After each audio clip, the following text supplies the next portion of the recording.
Matthew, congratulations on another lightning quick win. I don't know if you've heard, but you're now one of 2 UFC fighters to score sub 30-second knockouts in the UFC. Only you and Anthony Johnson, they said on the broadcast. So what do you make of that stat? Wow, that's pretty wild, dude. Yeah, I'm super excited. Very, very excited for it. Initial thoughts after that performance in general. I think a lot of people online, when they saw this matchup, they thought it was a little bit of a mismatch. He hadn't fought in a long time. He's kind of on a losing streak. They were maybe a little confused why he was getting the spot on this big card. Were you confused at all with the matchup? And after seeing some of his previous performances, is this the outcome you expected when you finally stepped in the octagon? Yeah, I mean, I knew that he trained out with Nick Diaz. He had been at Diaz's camp for a while. I think at least since 2014, because this is his last fight I was looking at the other day, or that was online. He was still a part of Nick Diaz's camp. So he comes from a world-class camp, man. He trains with really good people.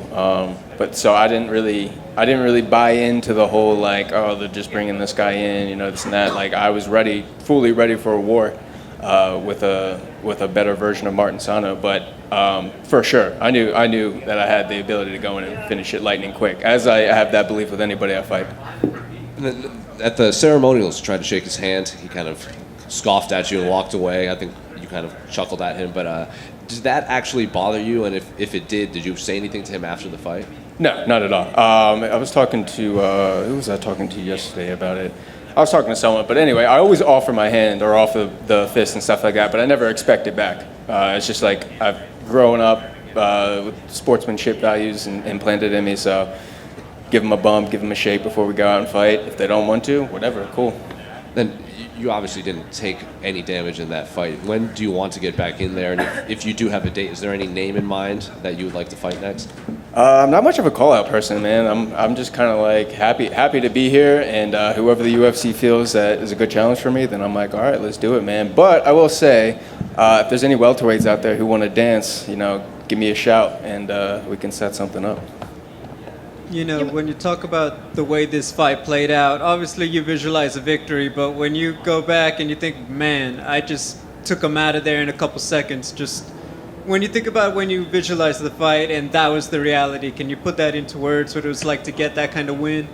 Oh, dude, it was, it's definitely hard to put into words, but it's just a reaffirmation of what hard work does for you, man. And it's like, I have a lot to go in terms of being a better athlete and being a better fighter and being as focused as I can be. Kind of think of I've been reading David Goggins' book. He talks about the 40% rule, you know what I mean? Like I'm probably at like 55% right now. Like I got a whole bunch more that I'm capable of, man. But I truly do believe in myself, and I take that into every fight camp, particularly this last one. With him, out of that Diaz camp, and tonight is obviously very Nick Diaz centric. Do you feel like, they may have felt that a bit in the locker room? They're like, oh, it might be a long night for us in the team. Maybe, man. I was talking to Pierce before too, because he fought before me, and me and him were like, go red team. Like, so it was, yeah, man. Maybe they are, maybe they aren't. But at the same time, it's Nick Diaz. He's an OG. He's a veteran, so I don't see that really bothering him too much. Thank you. Congratulations. Thank you, man. You mentioned on the broadcast, right here. Oh, sorry. Only girl. You mentioned on the broadcast that it's on your last fight on your contract. When you go into a fight, is that on your mind that you need to kind of perform to have that extra leverage when it comes time to renegotiate that contract? Yeah, and I feel like for some people it might hinder their performance, but for me it makes me fight better. I like having pressure on me. It's kind of a weird personality trait of mine.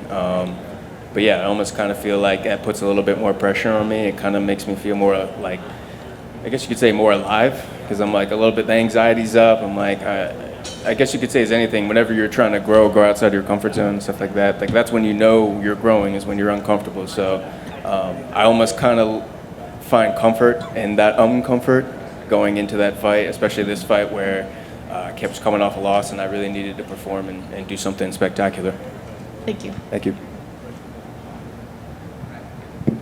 One more quick one. I don't know if you put any stock into it, but normally when you get a sub 30-second knockout, you're on the short list for a performance bonus. What would you do with that money if you get it? Well, I got $50K after the Jason Witt fight, so if I didn't get it tonight, I wouldn't be too heartbroken. But if I did, to be honest, man, I plan on doing a lot of good things with it.